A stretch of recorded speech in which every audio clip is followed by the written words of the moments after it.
AITA for refusing to let my sister-in-law move in with us after she got evicted, even though my wife begged me to say yes. Throwaway account because my family is all over social media, and this could blow up in my face if they find out I'm posting about it. I'm a 35-year-old guy married to my wife Sarah, who's 33. We've been together for 10 years, married for 7. We have 2 kids, our son who's 5 and our daughter who's 3. We live in a decent-sized house in the suburbs, 3 bedrooms, 2 bathrooms, nothing fancy, but it's ours after years of saving and scraping by. I work as a project manager for a construction company, and Sarah is a part-time teacher at the local elementary school. Life's not perfect, but we're stable, you know. Bills get paid, kids are happy, and we even manage a family vacation once a year. The issue is with Sarah's sister, Emily. Emily is 28, and let's just say she's always been the free spirit of the family. Growing up, Sarah was the responsible one, good grades, steady jobs, always planning ahead. Emily, not so much. She dropped out of college after 1 semester because it stifled her creativity, bounced around from job to job, and has a history of what I'd call impulsive decisions. Don't get me wrong, I like Emily. She's fun at family gatherings, great with the kids, they call her Aunt Em, and she spoils them with stories and homemade crafts. But she's also the type who borrows money and forgets to pay it back, or shows up unannounced expecting to crash on the couch for a weekend that turns into a week. About 2 years ago, Emily moved in with her boyfriend at the time, a guy named Jake. They rented an apartment downtown and things seemed okay for a while. Sarah was thrilled because it meant Emily was finally settling down. But Jake turned out to be a flake, lost his job, started partying too much, and eventually they broke up. Emily couldn't afford the rent on her own, so she sublet the place to a friend and moved back in with her parents for a bit. That lasted maybe 6 months before she got another place, this time a studio apartment closer to her new job as a barista at a hip coffee shop. She was doing yoga instructor certification on the side, talking about opening her own studio someday. Sounds great, right? But then the pandemic hit, the coffee shop cut hours, and her side gigs dried up. She fell behind on rent, got some extensions, but eventually the landlord evicted her. This was about 3 months ago. Sarah's parents are in their 60s now, retired on a fixed income, and their house is small, just 2 bedrooms. They helped Emily as much as they could, letting her stay there again, but it's cramped and tensions are high. Emily's been applying for jobs, but nothing's stuck yet. She's got some freelance graphic design work, but it's inconsistent. Last week, Sarah came to me after a long phone call with her mom. She was in tears, saying Emily was spiraling, depressed, anxious, talking about how she feels like a failure. Sarah begged me, please, can she stay with us, just for a month or 2 until she gets back on her feet? We have the guest room and the kids love her. I said no, flat out, and that's where the asshole part comes in, I guess. Let me back up and explain why. This isn't the first time Emily's needed a bailout. 4 years ago, when our son was just a baby, Emily got into credit card debt, maxed out 3 cards on a spiritual retreat to Bali and some online courses that she never finished. She asked us for a loan, $2,000. Sarah wanted to give it to her, but I put my foot down and said we'd help, but only if Emily agreed to a repayment plan. We lent her the money, and guess what? She paid back maybe $500 over 6 months, then forgot about the rest. Sarah forgave it, said family doesn't keep score, but it bugged me. That's money we could have put toward our kids' college funds or fixing the leaky roof. Then there was the time 2 years before that when Emily decided to start a handmade jewelry business. She needed startup cash, another $1,000. Again we helped, and again it fizzled out. She sold a few pieces at local markets, but then got bored and moved on to something else. No repayment. Sarah brushes it off as Emily's just finding her path, but I see it as a pattern. Emily dreams big, starts strong, then crashes and expects others to pick up the pieces. Now with the eviction, it's not just money, it's space, time, and energy. Our house isn't huge, the guest room is basically a converted office, and with 2 young kids, our routine is everything. Mornings are chaos, getting the kids fed, dressed, off to daycare and school. Evenings are homework, baths, bedtime stories. Sarah and I both work and we tag team everything. If Emily moves in even for a month or 2, I know it'll stretch longer. She's not great with boundaries. Last time she visited for a weekend, she stayed an extra 3 days because the vibe was so good. She'd be using our Wi-Fi for her freelance work, eating our food, and probably expecting us to include her in family meals and outings. And the kids, they'd love it at first, but what happens when Aunt Em overstays and starts clashing with our rules?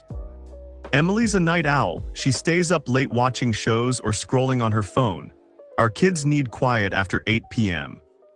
I told Sarah all this. I said, we've got our own family to think about. Enabling Emily isn't helping her, it's just delaying the inevitable. She needs to figure this out on her own.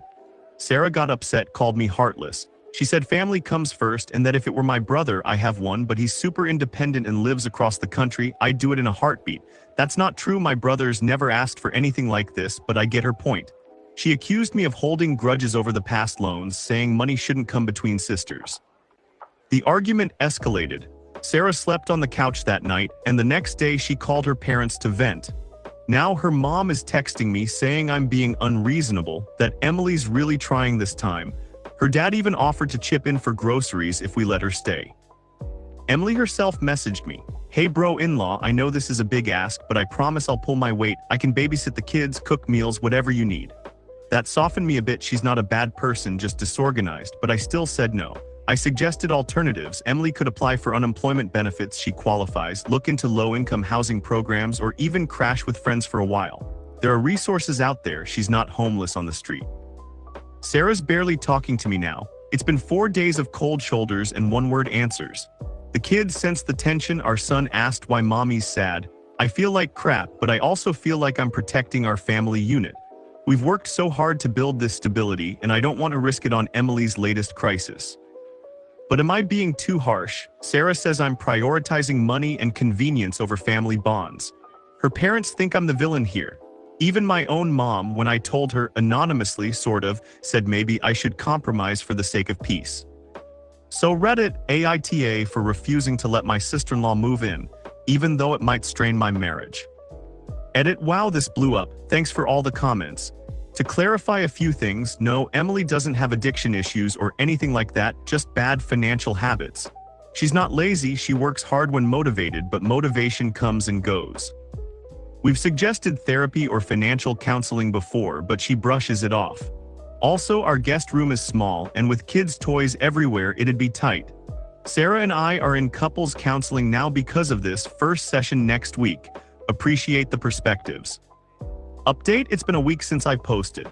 Sarah and I had a big talk last night. She admitted Emily's patterns frustrate her too, but she feels guilty because their parents always made her the fixer sibling. We compromised. Emily can stay for 2 weeks max with strict rules, no extensions. She pays for her own food, helps with chores, and actively job hunts daily. Emily agreed, and she's moving in tomorrow. Fingers crossed it doesn't turn into a disaster. Thanks again, everyone. Okay, that's not the end. Turns out I need to add more because this story needs to be longer for narration purposes. Let me dive deeper into the backstory to flesh it out. Let's go back to when Sarah and I first met. It was at a mutual friend's wedding. Sarah was the bridesmaid, I was the groomsman who spilled punch on her dress. Classic meet cute. We hit it off, dated for 2 years, got engaged. Emily was around even then. She was 19 at the time, still living at home, and she'd tag along on our dates sometimes because Sarah felt bad leaving her out. I'd buy dinner for 3, no big deal back then. But it set a precedent. Fast forward to our wedding. Emily was the maid of honor and she did a great job, organized the bachelorette party, gave a heartfelt speech. But behind the scenes, she borrowed $500 from Sarah for her dress and accessories, promising to pay it back from her waitressing tips. Never happened. Sarah didn't push it, said it was a gift. I let it slide because wedding stress. Then came the kids. When our son was born, Emily was there in the hospital, over the moon. She stayed with us for a week to help, which meant holding the baby while Sarah napped and I cooked. It was nice actually. But she left a mess, clothes everywhere, dishes piled up. Minor stuff, but it added up. Our daughter came along 2 years later, and by then, Emily was in her Bali phase. She sent postcards, promised souvenirs, but came back broke and crashing at her parents'. That's when the first big loan happened. Sarah wanted to help, I agreed reluctantly. We set up a Venmo schedule, $100 a month. Emily paid the first 2, then nothing, ghosted on reminders. Life went on, we bought the house, a fixer-upper. Spent weekends painting, landscaping. Emily visited sporadically, always with big ideas. You should turn the basement into an art studio, she'd say, but she never stuck around to help. The eviction wasn't a surprise. Sarah had been hinting at Emily's struggles for months. She's behind on rent again, she'd say. I'd nod, suggest budgeting apps. But when the notice came, it hit hard. Emily called Sarah crying, packing boxes into her beat-up Honda. The night Sarah asked me, we were in the kitchen after kids' bedtime. Wine in hand, she laid it out. Just temporary, she'll sleep on the air mattress if needed. I countered with concerns, privacy, routines, finances. We're not a hotel, I said. Sarah snapped. She's not a stranger, she's blood. The fallout, Sarah's mom called me selfish. Dad emailed resources on family support. Emily's friends messaged Sarah saying I'm controlling. My work buddies split, half say protect your home, half say help family. I reflected alone, MITA maybe family's important, but boundaries are too. In the end, as per the update, we let her in short term. 2 weeks in, Emily's helping but already hinting at needing more time. Sigh.